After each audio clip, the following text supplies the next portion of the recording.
नमस्कार, मैं हूं श्वेता झा और आप देख रहे हैं आज तक। उत्तर प्रदेश में भोले के भक्त भगवान शिव की कावड़ उठाएंगे या नहीं, ये सवाल अभी बना हुआ है, क्योंकि कोविड की तीसरी लहर के मद्देनजर कावड़ यात्रा पर सुप्रीम कोर्ट ने संज्ञान लिया है और यूपी सरकार को जवाब तलब कर लिया है। आज यूपी सरकार सुप्रीम कोर्ट में कावड़ यात्रा को लेकर अपना जवाब देगी।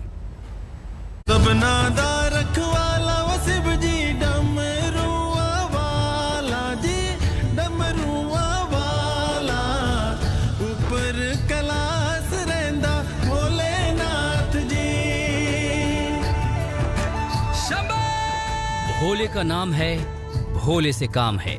भोले को गंगा स्नान कराना है, कांवड़ लेके जाना है।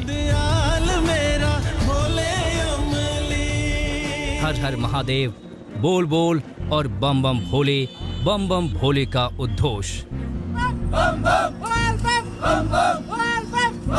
लेकिन ये भक्ति की तरंगी और भोले के भक्तों की उमंग कोरोना के पहले की है। कोरोना ने ऐसी मार मचाई कि कांवड़ यात्रा पर रोक लगानी पड़ गई।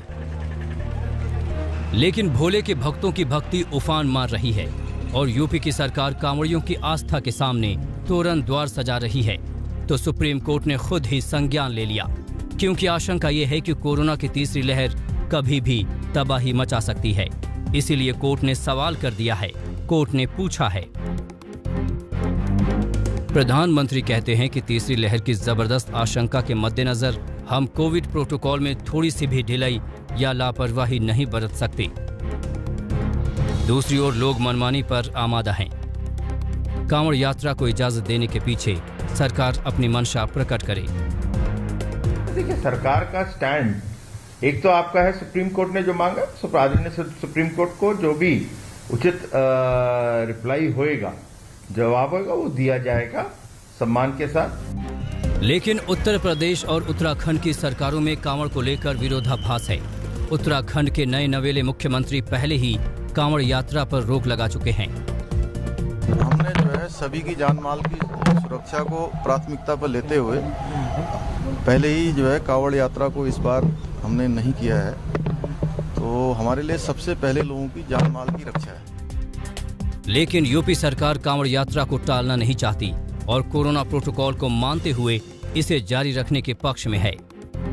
सरकार कह चुकी है कि उत्तर प्रदेश के अंदर कांवड़ यात्रा चलेगी, लेकिन उसके अंदर विशेष रूप से, और मुख्यमंत्री जी इसमें बल डालते जा रहे हैं कि जो भी स्टैंडर्ड प्रोटोकॉल्स हैं, जिसका मतलब सोशल डिस्टेंसिंग है, आपको आरटीपीसीआर का टेस्ट है, आपको उसके अंदर मास्क लगाना, ये हर चीजों का पालन किया जाएगा और जगह जगह पे सुरक्षा के साथ इसकी निगरानी भी करी जाएगी। उधर सुप्रीम कोर्ट ने यूपी सरकार से सवाल किया तो विरोधियों को हमले का मौका मिल गया।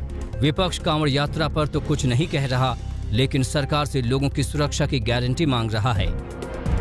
राज्य के नागरिक की सुरक्षा और स्वास्थ्य की जिम्मेदारी सरकार की होती है। राज्य सरकार ये अनिवार्य करे कि किसी भी नागरिक के स्वास्थ्य में और सुरक्षा में किसी तरह की भी चूक ना हो पाए। आदरणीय योगी जी, कोरोना राज्य देख करके, जिले देख करके या देश देख करके नहीं आ रहा है। ये वैश्विक समस्या है। पूरे देश में दूसरी लहर की भयावहता हम सारे उत्तर प्रदेश के वासियों ने महसूस की है। गंगा के किनारे जिस तरीके से शमशान कब्रिस्तान बन गए, अब आपसे उम्मीद है कि आप सुप्रीम कोर्ट के लिए गए स्वतः संज्ञान का भी ज्ञान लेंगे। और जो उत्तराखंड के मुख्यमंत्री ने अपनी कांवड़ यात्रा को स्थगित करने का काम किया है कोरोना काल के मद्देनजर रखते हुए या तीसरी लहर के मद्देनजर रखते हुए, उसका भी संज्ञान लेंगे। उधर कोरोना के खतरे को देखते हुए इंडियन मेडिकल एसोसिएशन भी कांवड़ यात्रा को टालने की मांग कर रहा है, ताकि भक्ति की यह यात्रा लोगों के स्वास्थ्य पर संकट न खड़ा कर दे। So we are leaving it to the decision of the government to take appropriate decision on that. But it is our duty to caution the government and appeal to the government that at this moment any mass gathering at any pretext is going to be a disastrous effect for our country.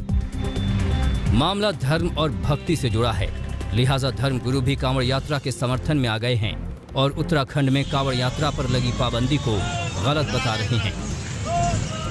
Uttarakhand सरकार ने सीधे सीधे मना कर दिया है। ये अच्छी बात नहीं है। उत्तराखंड सरकार को भी मनन करना पड़ेगा और सोचना पड़ेगा कि धार्मिक यात्रा देखिए, उत्तराखंड में जिस प्रकार से सैलानियों का अंबार लगा हुआ है, हर चीज खुल रहे हैं, तो उसी प्रकार से ये यात्रा भी होनी चाहिए। हाँ, ये है कि कोरोना गाइडलाइन का पालन करती है वो। आंकड़ों की माने तो साल 2019 में सावन महीने में 3.5 करोड़ के करीब कांवड़िए हरिद्वार पहुंचे थे।